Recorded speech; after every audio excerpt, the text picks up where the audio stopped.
Hello friends, today we're gonna start a series of sessions on C#.NET. So we'll start with a very simple session. Uh, we'll be starting with the basics of C#. In this particular session, I'm gonna be covering how you can create and run the console application, how you can debug your code, a simple variable declaration, how you can get the inputs from the user, how you can make a simple application with the simple calculation. So basically how you can create the console application, right? So we'll be starting with the creating a simple console app. So how you can do that? So for that you have to go to file, new, in the Visual Studio, and the project. In the project you select a language which is a C# and a application that we are using, that is a console application. So we're gonna select console application. You can give the name of your console app. So let's say basics of C#. That's what I'm gonna give the name of my app, and hit the OK button. So let's say C#, right? And hit the OK button. So it's gonna take a moment or two to create your console app.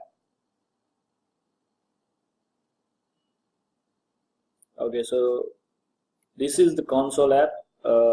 It will be coming up with the by default a mainline program and a class, that is program.cs.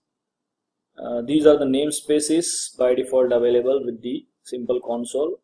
You can remove all the namespaces and you can add as many as you want, right? This is the mainline program, that is a public static void main, where you are writing your code.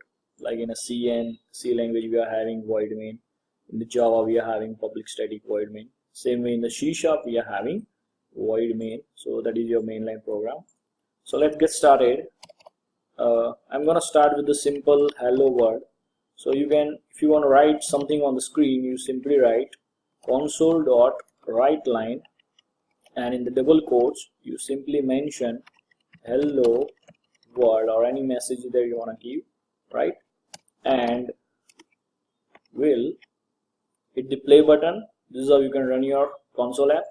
So hit the play button.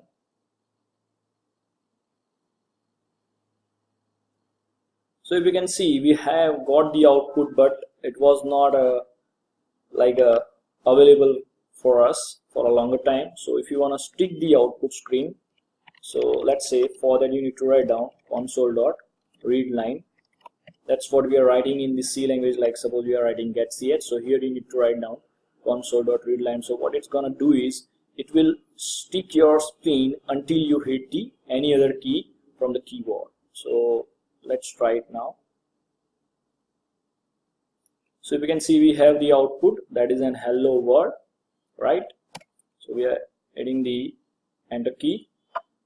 Now how you can declare a simple variable. Let's say I'm gonna make an addition of two numbers. I'm gonna take two numbers and I'm gonna get the value from the user, or I'm gonna assign the value statically. So let's say I'm having two numbers, number 1, number 2. Let's say assign the value number 1 is equals to 10, number 2 is equals to 20. Now like suppose you want to print those values, you can simply write console dot write line, let's say, and we want to give some message like number 1 is having some value, something like that. So let's say number 1, and for the concatenation I'm going to use the plus operator, so number 1, and same way you can write it for number 2, right? So number 2, number 2, right? Again, like you debug it, so hit the play button. So we have the values like number 1 is equals to 10 and number 2 is equals to 20. Now the next thing that we are going to be doing is how you can get the value from the user. So let's say I'm going to give some message first of all. So console.writeLine, and let's give some message first of all, like enter two numbers or values for the numbers, any message you want to give. and I want to take the input from the user, so I'm going to write down the variable name is equals to console dot readline. Now what the readline will do, will get some value from the user, but the problem is that we are having some readline, right? So what is the problem? That the readline is going to take the value in the string. If you can see the return type of the readline, it is by default string, right? So what we need to do is we need to explicitly convert this string into the integer. So how you can do that? Simply write down integer dot parse, and what are the value that we are taking will be explicitly converting into string, integer, sorry. So let's say we are having one number 1 and number 2. So what the inputs we are going to be taking, like in a string, will be explicitly converted to the integer, right? So we have two values, number 1, number 2. You can perform the operations like a console dot write line. Let's say number 1 plus number 2, right? And hit the play button. Okay, so it's gonna give you some message, enter two number. So let's say I'm gonna enter two values, 100 and 200. So we have got the output, that is 300, right? So this is how you can perform the simple console operations, right? It's very easy.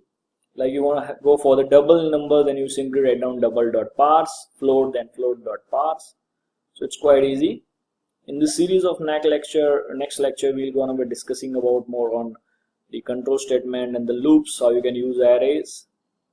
I hope this video was very helpful. You can get the source code for the same in the link below. Happy learning. Thank you.